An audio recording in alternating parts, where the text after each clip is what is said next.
3 days later, the search party stumbled upon something no one could explain. In the middle of Whisper Meadow, a field so barren and forgotten that even locals rarely crossed it, an ancient oak tree stood alone in the fog. And there, swaying gently from one of its twisted branches, was Mary's handbag.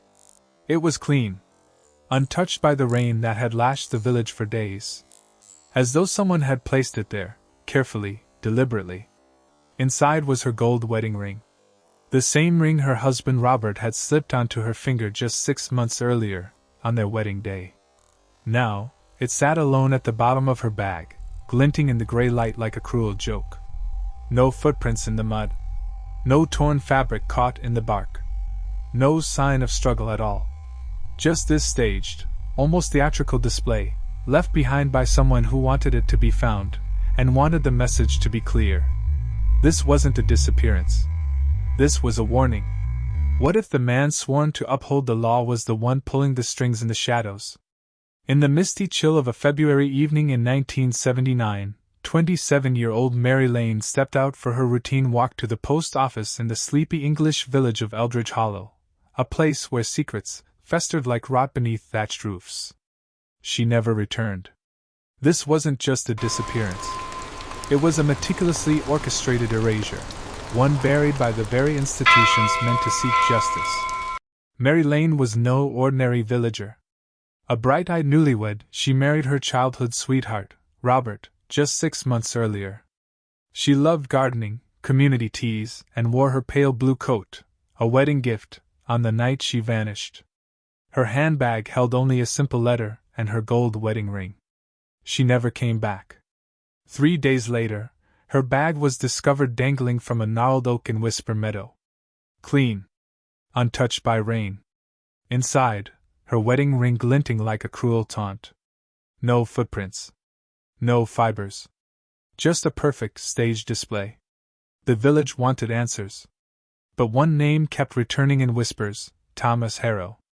A retired constable with piercing gray eyes and a permanent scowl, Harrow had patrolled Eldridge Hollow for decades. On the surface, he was a trusted guardian. But beneath the uniform, he was something else entirely. In the late 1960s and 1970s, Harrow wasn't just a village constable. He was an enforcer for a covert grey ops syndicate, a shadow network between the police and intelligence services. A secret unit tasked not with justice, but with silencing threats to the powerful. Harrow's role was simple: to intimidate, fabricate, and erase. One archived memo from 1975 tells it all. Harrow was accused of brutally assaulting a farmer who exposed corrupt land deals. Charges evaporated. In the margin.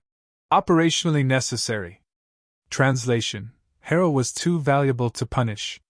And the disappearances kept coming. In 1972, Eliza Thorne, a university student, vanished at a quarry. Her shoes were found neatly placed at the edge, no signs of struggle. In 1976, Marcus Hale, an investigative journalist, vanished while probing council corruption. His notebook, filled with references to Harrow's midnight meetings, mysteriously surfaced in police evidence storage, pages missing. Each case dismissed. Each one carrying Harrow's shadow. So why Mary Lane? On February 4, 1979, she set off on her walk. Witnesses later recalled seeing a stocky man with a limp, Harrow's exact build. Old Jed Wilkins swore Harrow's battered Austin Allegro was idling near the meadow. That report was scrubbed from official files. Soon after, Wilkins stopped talking. He told friends about visits in the night, then died decades later without ever breaking silence. Theories abound. Did Mary stumble across a clandestine meeting that night? Did she overhear something during her walks, whispers of smuggling or blackmail? Or did she simply recognize Harrow from village whispers of his assignments and pay the price? Her husband Robert confided she'd seemed uneasy in the days before. She had mentioned odd cars lurking near their cottage. Watching. Waiting. Mary's disappearance was not random. It was inconvenient. And inconvenient truths had a way of vanishing around Harrow. Harrow died in 1994, taking his secrets to the grave. No confession. No justice. Just commendations on the wall of his modest bungalow, mocking the lives erased in his shadow. And that is the chilling core of Mary Lane's story. This was not a puzzle to solve. It was a void deliberately created, to shield predators in uniform and the powerful they served. Her file still gathers dust, stamped unsolved. But her disappearance forces us to ask, when protectors become predators, who safeguards the innocent? Mary Lane's case ends here. But it is far from alone.